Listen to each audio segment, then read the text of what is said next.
There are many stories in Japanese mythology, but the story of Yamata no Orochi is particularly frightening. Even if you are not that interested in the story, you must have heard of it.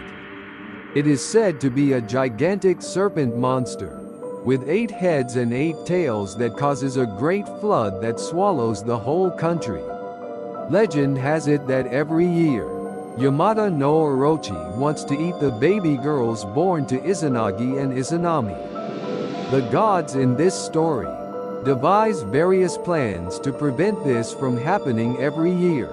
Finally, Ninigi no Makoto, also known as Susanoo no Makoto, appears on the scene to defeat the monster. Susanoo used clever tricks to get Yamata no Orochi drunk, put him to sleep, and then struck his 8 heads one after the other, thus defeating him. The country was then at peace.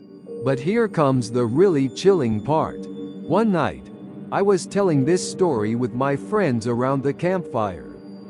We were laughing and saying, what if there really was a monster like Yamata no Orochi? And all of a sudden, out of the woods behind us, there was a... Suddenly, I heard something crawling from the woods behind us.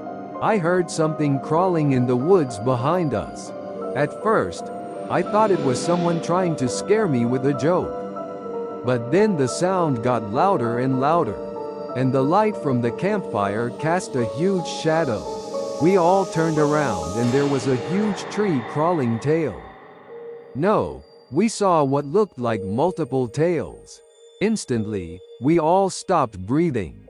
Everyone was so scared they couldn't move.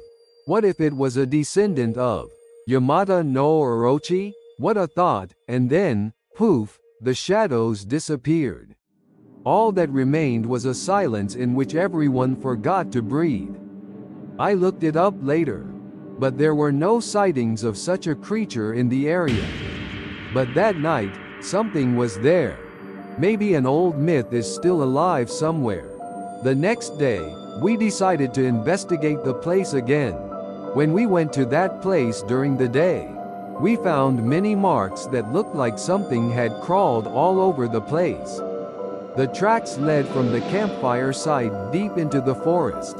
I gathered my courage and went a little further, and found a small shrine at the base of a huge tree.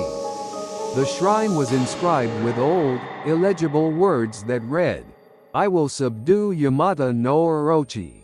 We learned from that we should never underestimate the influence of old myths and legends in the modern world.